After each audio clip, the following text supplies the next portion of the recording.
So yan, check natin kung anong laman nitong speed controller sa e-bike or sa mga electric stand scooter. Yan. So as you can see, mayroon siyang susian dito. Tapos may voltmeter and ito. Parang silinyador ng motorcycle. So, meron tayo ditong screw, flat screw. And ito yung connection niya.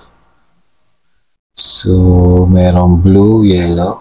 So, susian to. Ito. Continuity lang naman yan. Tapos ito sa pinaka hall sensor niya or transistor, magnetic transistor. Yan. Tatlong to. Ito negative, positive, and ito ay data, kumbaga sa internet. Siya, yung green. Open natin dito. Alamin natin kung anong laman niya. Kasi ang pinaka expected ko dito, may spring siya. And may copper na ito, yan na nag-spring kasi nagre-rebound siya or nagre-reverse. Tapos mayroon siyang yung mapapansin niyo sa mga variable resistor. May ganun siya. Yung copper na yun. Pero ito, iba ata to kasi may hall sensor siya. Or whole phase sensor, kagaya ng nasa motor hub. Yan. So ganun ang pagbukas niya.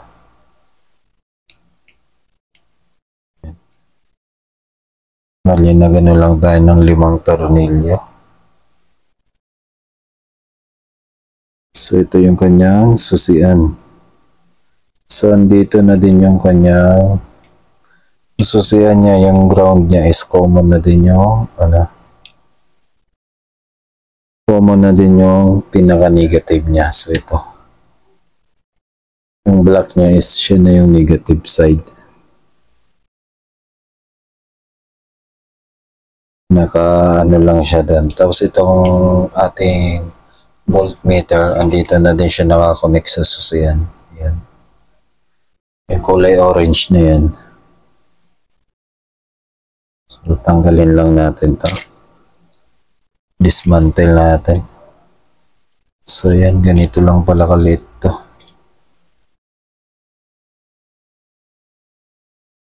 Yung kanyang pinaka phase transistor o hall sensor transistor. Yan. Sobrang liit. Kasi mapapansin yung motor hub natin, meron din transistor, yan, magnetic, siya, magnetic sensor, pinaka niya. Kailangan niyang madaanan ng metal or magnet para mag-connect siya or mag-disconnect. So, yan. Ang voltmeter natin ay nakakonect siya dito. Yan. Ang kulay orange tsaka kulay black. So, ang pinaka-ground na din niya is yung black wire. Dito, itong black wire na to. Tapos yung blue, yung pinaka, niya, positive side niya. So, itong yellow is, pag sinusi mo yan, kukonek siya dito. Magko-continuity dito sa kaya magkakaroon ng voltage output dito or voltage reading yung ating voltmeter. So, yun siya. Ito naman, nandito yung kanyang pinaka magnetic metal plate and spring. Yun muna natin ito. Paano natin yun? Tanggalin. Nakapix na ata kasi may dikit sa loob. So, dito yung kanyang magnetic metal sa ilalim. Maiksi lang. Ito yung pinaka-magnetic metal niya. Yan. Dito kasi nakakabit yung magnetic transistor na Hall sensor. So sa pag-taste nito, meron kasing taster talaga para sa e-bike.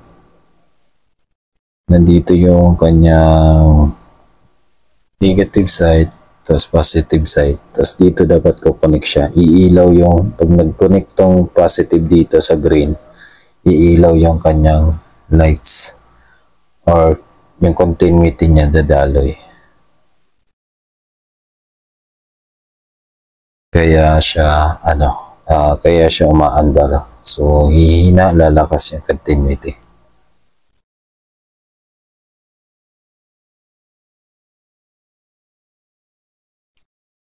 So yun lang pala yung pinakalaman niya. So alamin ko muna kung anong value nito. Tapos ipa-plug ko lang dyan para alam niya din. So yung pinaka-value nitong Hall sensor na to, yan. Yan. 49EE2504.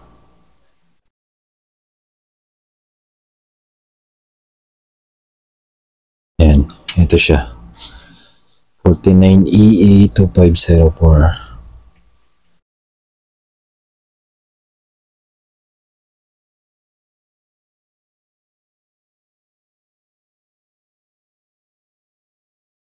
Yan.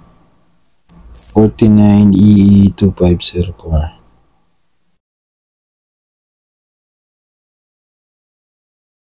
Yan siya. Yan yung value ng Hall sensor na to. So, yan. Ito lang pala yung laman niya. Hindi ko na inano to kasi yan, nakapix siya. As you can see, may dikit na yan. Ang laman nito is magnetic plate and sensor. Yung Hall sensor, tapos yung itong voltmeter, tsaka itong susian, tapos yung kanyang spring. And ito may lock din siya. So yan lang mga kadap, share ko lang to kung anong pinakalaman nitong ating speed controller. So yan, thank you for watching.